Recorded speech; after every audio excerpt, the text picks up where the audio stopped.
உயர்கல்வி பெறாத பெண்களே தமிழ்நாட்டில் இல்லை என்ற நிலையை பெறாமல் ஓய மாட்டேன் என்று முதலமைச்சர் மு க ஸ்டாலின் பேசியுள்ளார். 2022ஆம் ஆண்டு தொடங்கப்பட்ட புதுமை பெண் திட்டத்தின் மூலமாக அரசு பள்ளிகளில் தமிழ் வழியில் பயின்று உயர்கல்வியில் சேரக்கூடிய மாணவிகளுக்கு மாதம் 1000 ரூபாய் வழங்கப்பட்டு வருகிறது.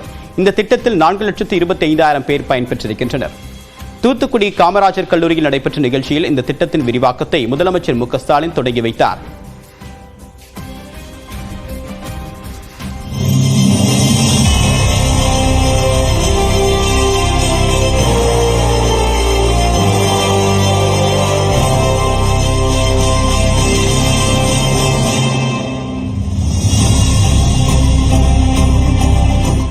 பிறகு பேசிய முதலமைச்சர் மு க ஸ்டாலின், சாதி மதம் என்று நம்மை பிரிக்க நினைக்கக்கூடிய ஸ்டாக் ஒன்று இருப்பதாக கூறினார்.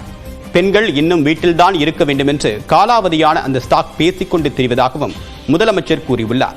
புதுமை பெண் திட்டத்தால் மாணவிகள் கல்லூரியில் சேர்வது ஆண்டுக்காண்டு அதிகரித்திருப்பதாக தெரிவித்திருக்கூடிய முதலமைச்சர் இந்த திட்டத்தின் நோக்கம் நிறைவேறி உள்ளதாகவும் கூறினார்.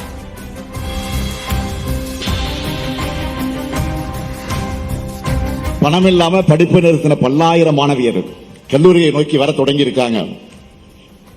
உங்களுடைய படிப்புக்கு மட்டுமல்ல, எந்த தடை வந்தாலும் அதை நான் உடைப்பேன். எந்த அப்பாவும் தன்னுடைய பிள்ளைகளுடைய படிப்பு செலவுக்கு கணக்கு பார்க்க மாட்டாங்க. அப்படித்தான் உயர்கல்விக்கான திட்டங்களாக எந்த நெருக்கடி இருந்தாலும் அதை நிறைவேற்றியே தீர்வேன். ஒரு ஆண் கல்லூரிக்குள் நுழைந்தால் அது கல்வி வளர்ச்சி என்று தெரிவித்த முதலமைச்சர், ஒரு பெண் கல்லூரிக்குள் நுழைந்தால் அது சமூக புரட்சி என்று கூறியுள்ளார். இதனால் பாலின சமத்துவம் ஏற்படும் என்றும் அவர் பேசினார்.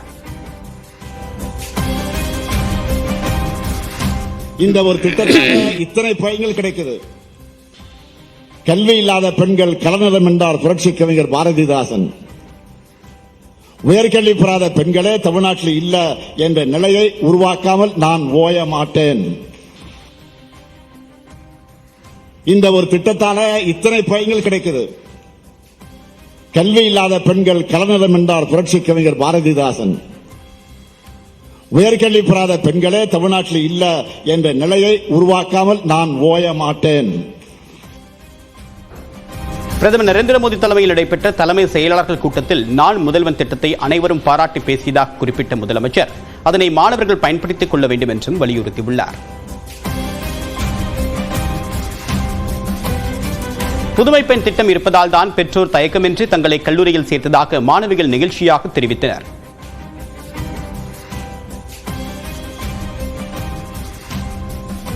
நான் காலேஜ் படிச்சுட்டு இருக்கும் போதே ஸ்பெஷல் கோர்சஸ் நிறைய போகணும் அப்படின்னு நான் ஆசைப்பட்டேன்.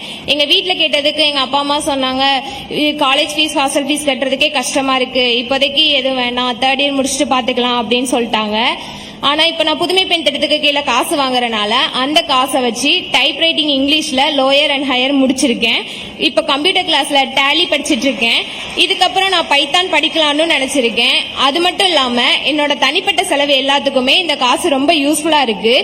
ஆனா நான் ஸ்கூல் படிக்கும் போதே புதுமை பெண் அப்படின்ற திட்டம் இருக்கிறத தெரிஞ்சுக்கிட்டேன்னா அம்மாட்ட போயிட்டு சொல்றேன், அம்மா கவலைப்படாதீங்க, நம்ம முதல்வர் ஐயா இப்படி ஒரு திட்டத்தை கொண்டு வந்திருக்கிறாங்க, இது மூலமா நான் காலேஜ் படிச்சுக்கிறேன், என்னுடைய காலேஜ் ஃபீஸ், எக்ஸாம் ஃபீஸ், என் படிப்புக்கு தேவையான பொருள் எல்லாத்தையும் நான் இதுலயே வாங்கிக்கிறேன் அப்படின்னு சொல்லும் போது என் அம்மா தைரியமா கொண்டு போய் என்னை காலேஜில் சேர்த்தாங்க. இந்த திட்டத்து மூலியமா எனக்கு தேவையான நோட்டு புத்தகங்கள், ரெக்கார்ட் புக்ஸ், ப்ராஜெக்ட் ஐட்டம்ஸ், அது போக டெக்னிக்கல் எக்யூப்மெண்ட்ஸ் வாங்குறதுக்கு எனக்கு நல்ல ஹெல்ப்ஃபுல்லானது இந்த திட்டம் தான். பிரிஞ்சு போன என்னோட கல்வியை, அதாவது நான் தடைப்பட்ட அந்த கல்வியை எனக்கு திரும்பவும் கொடுத்தது இந்த புதுமை பெண் திட்டம் தான். அண்ணா பல்கலைக்கழக மாணவி பாலியல் வன்கொடுமையை கண்டித்து தமிழ்நாடு முழுவதுமாக அதிமுகவினர் ஆர்ப்பாட்டத்தில் ஈடுபட்டனர். திமுக ஆட்சியில் பெண்களுக்கு பாதுகாப்பு இல்லை என்று கூறி போராட்டம் நடத்துவதற்காக கடலூர் மாவட்டம் சிதம்பரத்தில் மாவட்ட செயலாளர் கே பாண்டியன் தலைமையில் காந்தி சிலை அருகே அதிமுகவினர் ஒன்று கூடினர்.